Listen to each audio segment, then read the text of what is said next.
Yo les gars, on se retrouve pour une toute nouvelle vidéo. Aujourd'hui, on va parler de Gachakuta, évidemment. Épisode 3.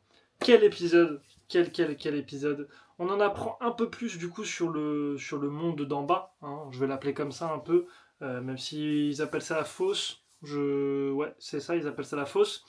Donc, cet épisode très très intéressant. On découvre encore un personnage, un deuxième aussi sur la fin un peu. Mais du coup, premier personnage qu'on découvre, très intéressant, c'est un autre forgeur, un autre nettoyeur, avec un pouvoir pareil, bah, du coup, de transformation d'objets, hein, évidemment. Euh, Ce mec-là est très très stylé. Il a une pauvre perche. Tu te dis, elle paye pas de mine, mais quand il la transforme, frérot, c'est très très très sympa ce qui se passe. Donc, on voit que du coup, par hasard, il était dans la ruelle quand Rudo poursuivait le chat. Et du coup, il lui prend sa perche, etc. Et du coup, ça finit en truc. Alors, on va en parler aussi. L'humour dans Gachakuta, pour le coup. Alors, je critiquais beaucoup Daima à l'époque parce que c'était de l'humour pipi caca. Là, c'est de l'humour caca, là, dans Gachakuta. Mais, honnêtement, c'est pas si mal fait que ça. Alors, c'est pas non plus euh, un génie de l'humour incarné sur cette séquence-là, mais en vrai, ça passe plutôt bien. C'est marrant. C'est pas non plus la folie, mais franchement, je trouve que c'est intéressant de le ramener comme ça casse pas non plus toute l'ambiance, ça reste sympa, ça reste quand même dans le délire où ils se battent avec leur Jinky, je crois que ça s'appelle comme ça. Donc, parce que aussi on a appris du coup enfin, on a compris un peu plus l'univers, ce délire de pouvoir du coup avec les Jinky qui sont des âmes dans les objets qui sont chéris pendant plusieurs temps, et par ceux qui sont des forgeurs d'âmes, du coup, qui ont des pouvoirs. Ils peuvent insuffler, entre guillemets, un Jinky et le faire se révéler. De ce que j'ai compris un peu, c'est encore un peu flou cette histoire de pouvoir, sachant que Rudo a l'air d'être justement d'avoir un pouvoir un peu spécial. En gros, lui, c'est Jinky, c'est ses gants, et il peut, avec ses gants, faire émaner des Jinky de tous les objets qu'il touche, j'ai l'impression. Donc encore très intéressant, pas mal de choses à découvrir, je pense. La meuf qu'on découvre à la fin a l'air assez intéressante aussi. Euh, je pense que ça peut être sympa. On découvre aussi que en fait, c'est pas non plus qu'une décharge, le monde d'en bas. C'est un peu je sais pas, un peu comme notre monde en fait. Il y a des burgers, il y a des machins, il y a des. En fait, c'est plus l'île céleste qui se croit, je pense, comme des dieux qui ont voulu monter dans le ciel pour faire croire ça, mais en fait, il y a un monde d'en bas.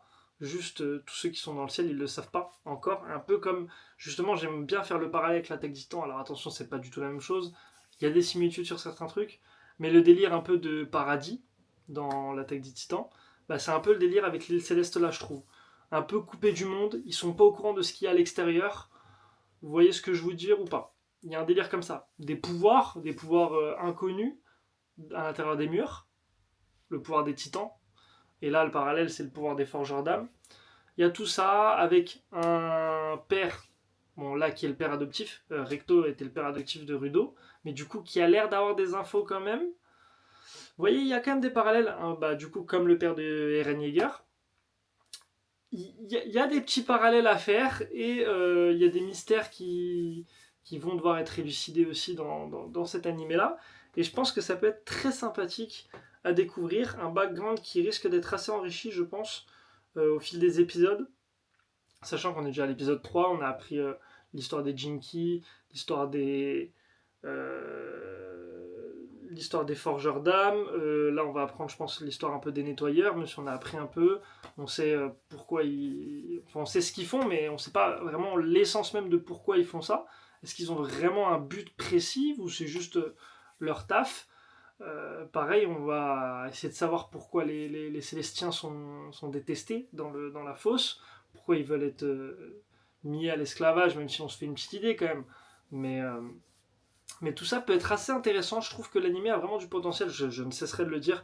L'anime a du potentiel. Maintenant, est-ce qu'il va être exploité? Telle est la question. Nous verrons bien. en soi. Je viens de remarquer que j'avais pas mis de micro, du coup le son, je sais pas s'il sera bien, mais bon, on va faire comme ça les gars, tant pis. Je vais pas refaire toute la vidéo, ça sert à rien, de toute façon, c'est une review, donc on est là pour en parler, puis le son devrait pas être trop dégueu non plus, je pense, normalement.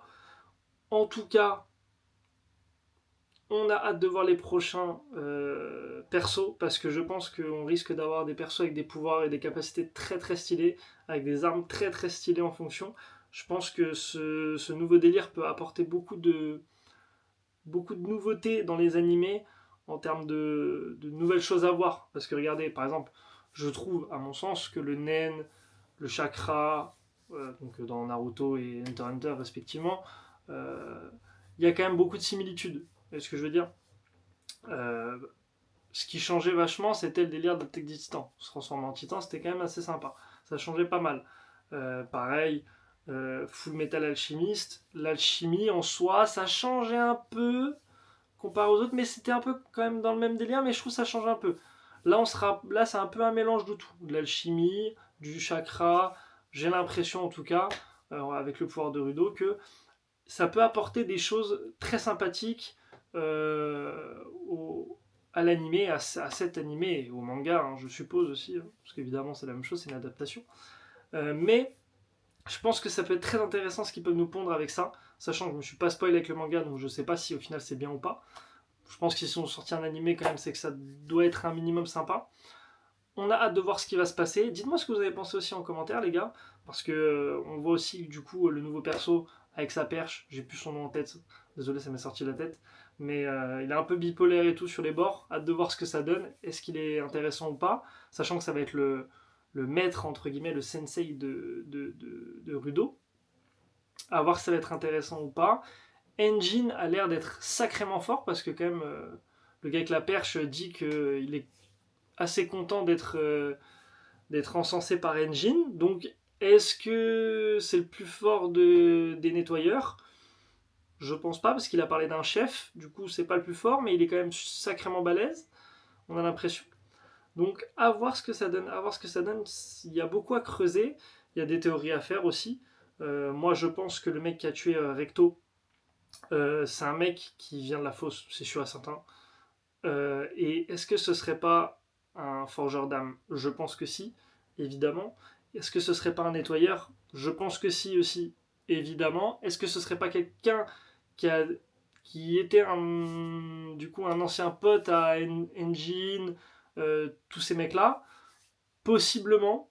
Est-ce que Recto aussi, le père adoptif de Rudo, on va pas découvrir son passé, découvrir que c'était un ancien nettoyeur aussi, un ancien forgeur d'âme? Enfin, du coup, tu t'es jamais ancien forgeur d'âme, mais du coup, un forgeur d'âme, mais qui avait comme volonté de monter à l'île Céleste ou pour je ne sais quelle raison. Très, très, très intéressant de savoir ça. On a vraiment hâte. Sur ce, les gars, dites-moi ce que vous en avez pensé en commentaire. On se retrouve très bientôt pour une nouvelle vidéo.